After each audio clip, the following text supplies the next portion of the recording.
here in the local. We are basically from Japan, though. We have an office in Los Angeles and Beverly Hills.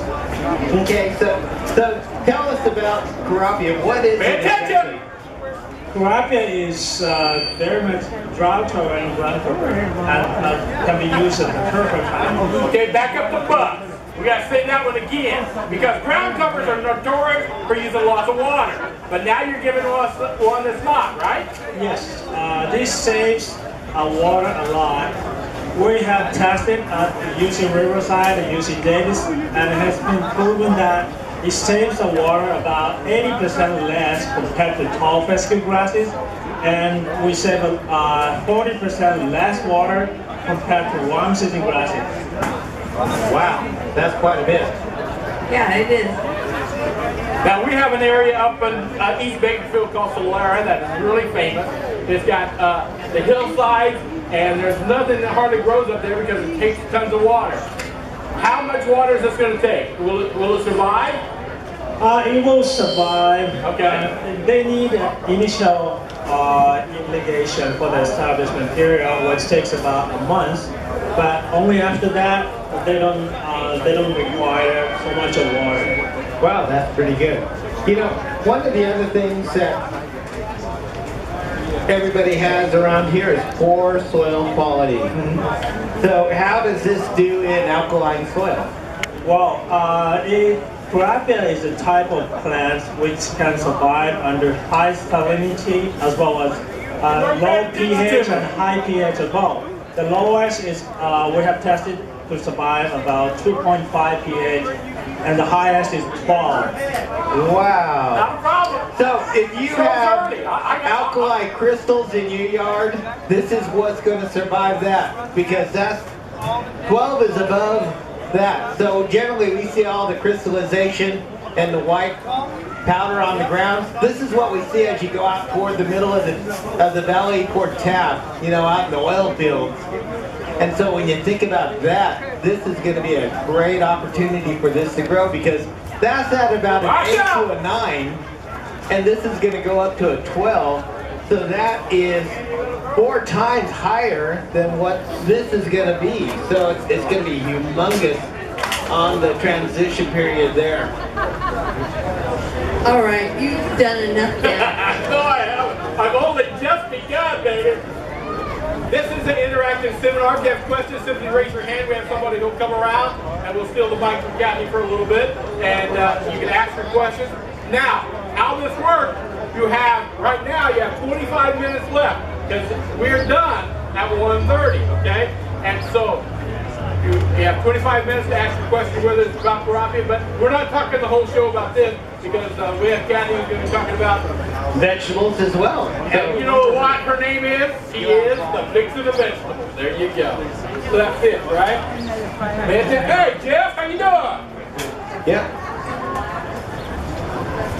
And so if you have questions, you know, one of the things that a lot of people want to know about with ground covers is, where's the pretty part? The pretty part of this Kurapia is it has a flower, long blossom season from any time from May to October. So it will be covered by a bunch of white tiny flowers. White? Any other color, or is it just white? We're bringing in the new variety, which is pink, but will come out soon. Okay. Okay. Does it attract bees? Yeah, it's a great bee pollinator and attract other animals like butterflies, any kind of bees. Okay, we're going to give away a flower. We've been here almost 5 minutes. We're going to give something away. Go. So it's 354-3972. 3972. Right, come on down. Grab another one. So you're getting that's a primrose, and it needs to be planted in the shade. In the shade. 354-3992. 992. Going once. Right back here. All right. All right. They'll bring it back to you. We love it. All right. Right to the back. Okay. Go ahead. Sorry, Mark, but Mark, you'll have to get used to it. That's what I did. He just interrupts you whenever. Whenever. I get bored. I like giving stuff away, especially when it's date right. So, There you go. is there a problem when a lot of people will put this in their flower beds and then they might have lawn next to it in Bermuda? Is there a challenge when you have this, or can this overtake the lawn, or? Right. Before you install, you need to kill out all the existing grasses. Otherwise, it will coexist, but it won't choke out existing grasses. Okay. Yeah, it would look messy. Here in the valley, we have, you know, a lot of common Bermuda that is natural all over 100% every place. How do you, is there like grass out? Will it kill that without killing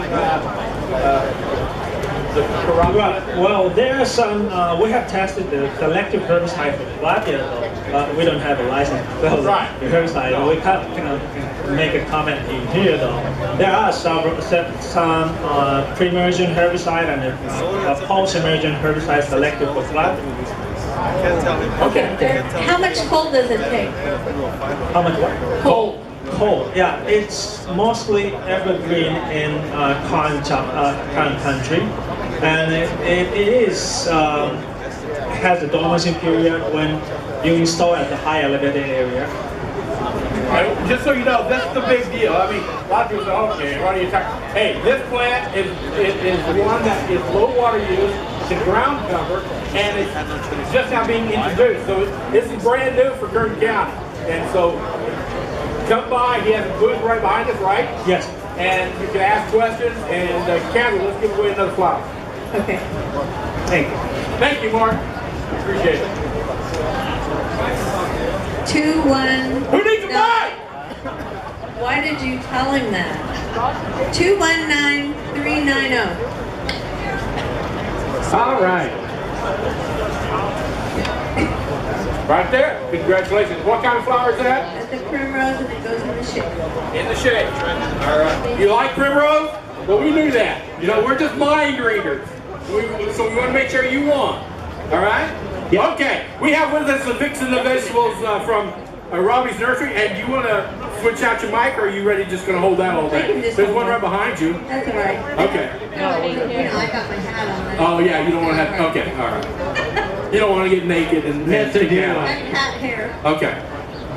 Okay, and you are, what do you have in front of you? I have a couple of vegetables, some 1 gallon vegetables I brought. This is a tomato, and I thought we could talk a little bit about vegetables. This is a Better Boy. That's a real standard grape tomato that does really well. It ain't nobody better than me, so okay. Here we go! We're gonna give away another flower. You ready? Here we go, ready? Oh, this is a different one. 219402. That's a funky looking one. No? Still red, but a weird looking one. Okay, I'm throwing that one away. We're gonna go here. Ready? Okay, the one I'm used to. See, you changed me up, I'm confused. 3, 5, 4, 39, 86. Right here. Come on down! Cool. Which one are you taking? You taking that one? No, don't be taking that. You can't take the tomato, because I'm taking that home. So, this next Saturday at Robbie's, we're having... Wait, now did you see how she just left that? She's not even touching that. She knows, she would cut my hand off. She would cut my hand off if I took it. So next weekend at Robbie's, we're having our vegetable seminar, so we'll be getting in a very large selection of vegetables. So if you want to come by, they'll all start rolling. You know, you never even got a commercial yesterday? I know. Okay, what's your commercial today? Where are you located? Seminar next Saturday. Where are you located? We're located on the corner of Santa Fe Way and Higaman. We're about, you go west on, here we go. West on. How do you get home? She knows how to get home, but that's That's it. about it, yeah. So we go west on Higaman, left on Higaman Frontage Road, and right on Terracotta Court. All right, we go. So, vegetable. Tomatoes are one of the few vegetables that you can plant very deep. You can plant a vegetable or a tomato about a foot deep and hot cap over the top to get it through, and go ahead and get them in the ground right now. Okay, Lindsay showed us something over there. What do you got? Primrose? No, that thing there. That's his bag. That's a planting bag, but we're talking about a hot cap that goes over the top. Oh, okay, that's not the same thing. No. No. No. So a hot cap goes over the top and protects it from frost. So it's a little bit early, but that's how you can get your tomatoes in early and get started with them. Yep, so if you were to imagine this planting bag as your planting hole, you know, you dig a nice big hole and you were to stick this tomato into the ground, now it would actually be looking like this that. with the top of the soil line right here. If I was going to dig a hole that deep, I'd go over there and see Santiago at Kern Machinery and say, hey, give me one of them backhoes to do it, because this fat boy ain't doing nothing if he got to do work. That's right. There you go. Wake up! But you know, one of the things that happens here is that this is actually below the soil level when you plant it. Right. And what's the advantage of doing that? Okay, so you plant it at the bottom of the hole that you dig, Oh, right on top of the head! and then you hot cap over the top. But you only bury up to the root There zone, right now. and then you take off the lower leaves, Right. and then you start to build up a little bit more with the soil on the leaves that you remove. So you never bury the leaves until after you start to see this getting a little bit taller out of the ground. So what I usually do is leave them alone until it gets to the top of the hot cap.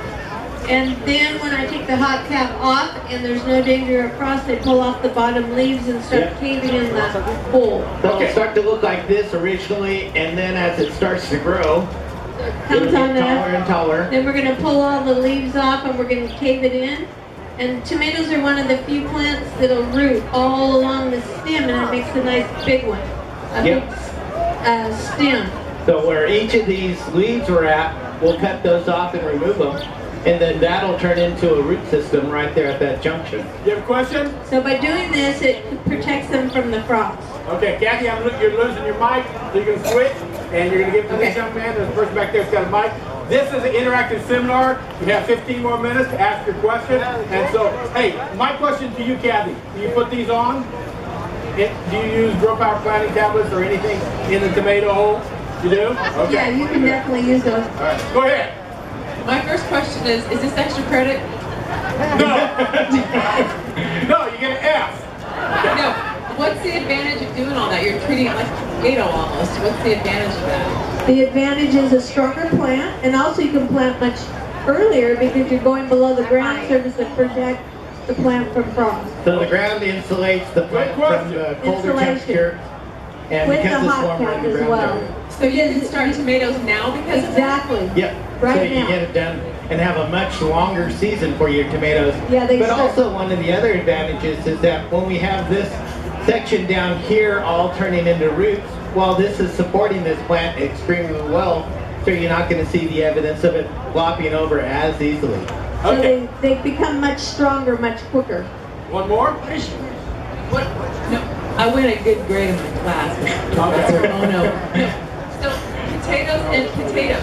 How does, I mean, I'm questioning about potatoes. How do you plant potatoes? Can you start potatoes earlier that way too? No, potatoes aren't, you don't have to do that to potatoes. You just get the seed potatoes and plant the slips. And yeah, you can do it now.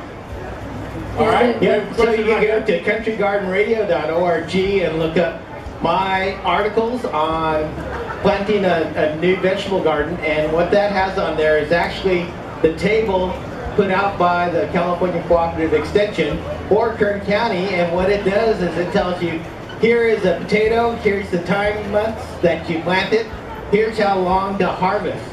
And then it'll also talk about the tomatoes, carrots, all of the major crops that we grow in our area are all listed on that one. And that's from seed. And so if you're doing it from plant, then it's much faster. Yep. So a lot of the summer things are starting to come in. Wait. Okay, go ahead. This is changing the subject. I have a family orchard. It's at a